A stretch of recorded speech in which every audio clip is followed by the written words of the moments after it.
Get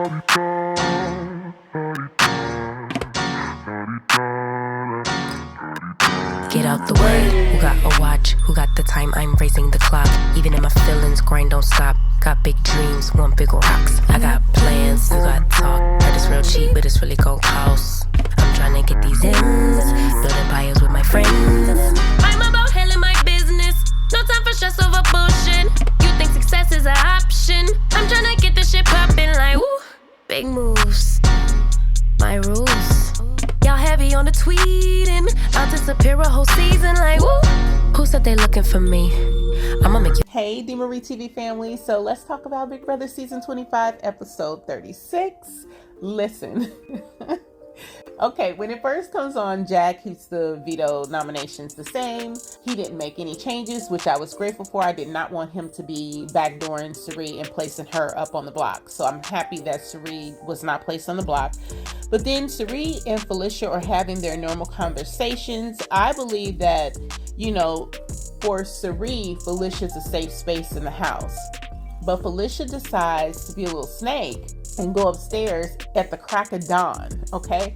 Wake Jag up in the HOH room and tell him that Matt and Cirie are talking about getting him out of the house. Now, Jag just woke up. He don't know what's going on. He does not know if it's true or false. I'm just sure that's a lot to wake up to. And Felicia is doing the most. This is actually probably going to backfire on her and get her kicked out the game, because why would you do that? If Cirie's your person and y'all talking about going to the Final Four together, why would you go up and why would you ruffle that? You know what I'm saying? Like, she should have just laid low and rolled this out, but she didn't do that. You are not going to turn Jag against Matt.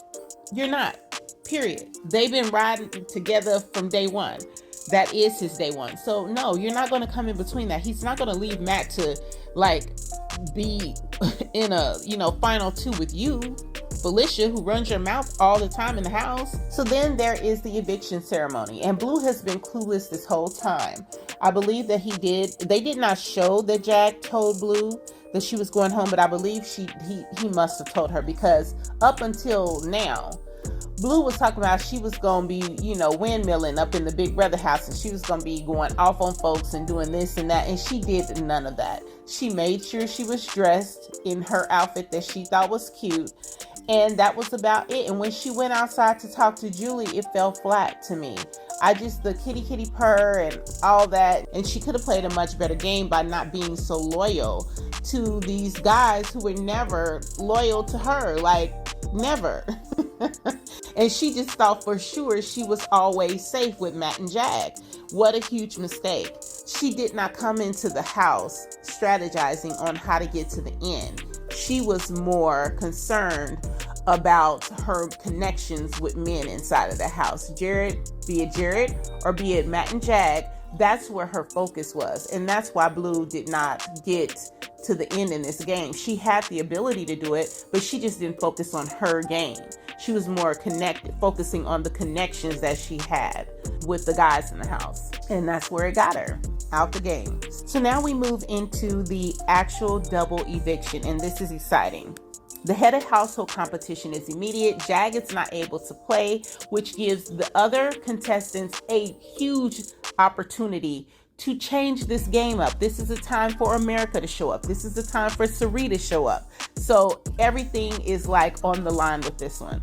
So the game is them looking at pictures. They only get a certain amount of time to look at a picture, and then they ask you a question about the picture. It's nothing physical. Listen, Felicia can step up here. Cirie can step up.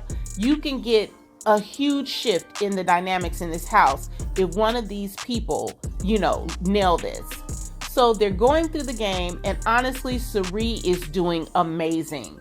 She's ahead in the game. She's answering the questions good, and then all of a sudden it flips and she starts slipping. I know there's some people are saying she threw it. Some people are saying she lost it. In my opinion, she lost it. She was trying and she lost it, and she let it go. And that was a huge fail. You know what I'm saying? Because this was an opportunity for them to get out Matt and Jag. Who ends up winning? Boy Jane. Really, y'all? Boy Jane. So Boy Jane ends up winning, and we all know how that goes. She is not going to put up Matt and Jag. Not at all. She's not going to take the shot. It ain't in her. You know, she believes that she is going to the final 3 with Matt and Jag. And so she did exactly what we thought she would do. She put up Felicia and she put up America. So the next exciting thing that happened was the veto competition. And this was really interesting because it was a physical competition, nothing too bad. You had to run, jump into a bunch of balls, find a different color ball, and then take it back to a square where you hold your hand out and drop the ball in the tube. Well, who has the longest arms? Matt's arms they're huge. They're extremely long, and he has a lot of strength in his arms. He's a swimmer, so he has a lot more control.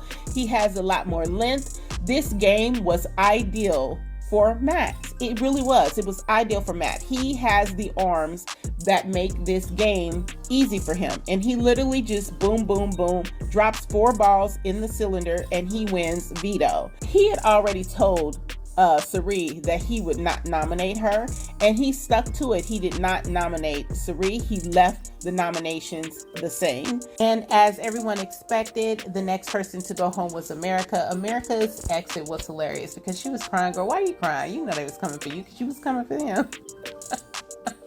America do the most. She be having me cracking up.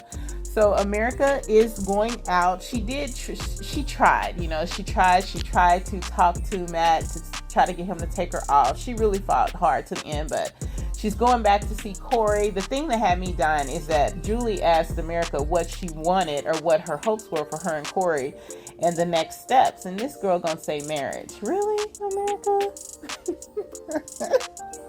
After like a few days in the house, you want to be married? So I don't know. I'm sure her and Corey will get together, and I'm sure they'll probably stay together for a little bit. I don't know if it'll work. I hope so. I wish them the best. But America's going to the jury house. So this pretty much concludes the episode. So now what we're going to do is get into a spoiler. And this is a really juicy spoiler, but if you don't want to hear about it, this is an opportunity for you to log off. For those of you who do want to hear about it, listen. Last night, they showed the HOH room, and Matt's in the HOH room, and he gets a letter. And the letter, he knows who the letter's from immediately when he opens it up. He knows exactly who the letter's from because he looked at the signature, and it was signed a certain kind of way. And you could just see him getting all like excited about the letter. He goes, I know who this is from. So he starts to read the letter, and the letter is from Riley, y'all. It's from Riley. So Riley has already reached out to his mother, and Riley was letting him know in the letter that she reciprocated the feelings. And what did she say? If you missed Cupid's arrow or something like that, she felt the same way about him that he felt about her. I absolutely love this moment. I love this for Matt and Riley. The idea of them getting together. I think Matt is super cool. I think Riley is super cool. And I think that's just the cutest thing ever. So listen, you may have some serious love connections out of this season. Will Jared and Blue get together? Will Matt and Riley get together? Will Corey and America get together? So when we actually see the finale, I'm gonna be looking at the relationship hookups. Like, this could be better than like Love is Blind. This could be better than Married at First Sight. Like, you don't know. Maybe the Big Brother house should now be the new place where you find love and romance. Who knows? But overall, I think that the episode was great. I think that the lives were really exciting. I can't wait to see what's going to happen this week and how this is going to go. Is Matt going to stick with Sari? Because remember, Riley told him, trust Sari. So now that him and Riley are a thing, listen, you don't want to go against your girl. You better stick with what Riley told you and keep Sari. I would like to see him nominate Boy and Felicia for real, because Felicia can go. This is a time for Felicia to leave, or Boy could leave. Either way. I mean, the real thing, like if he really wanted to make a big move, he would get Jag out. But I don't see Matt doing that. I just don't see him doing that. He should, but I don't see him taking that shot at Matt. So we'll see what happens. What do y'all think? Do you think Matt should take the shot at Jag, or do you think Matt should stick with Jag to the end? And if he does he have a chance at winning? Because for real, Jag has played the game the best, honestly. So we'll have to wait and see what happens. Drop me some comments, like the video, subscribe to the channel, and I will talk to you guys soon.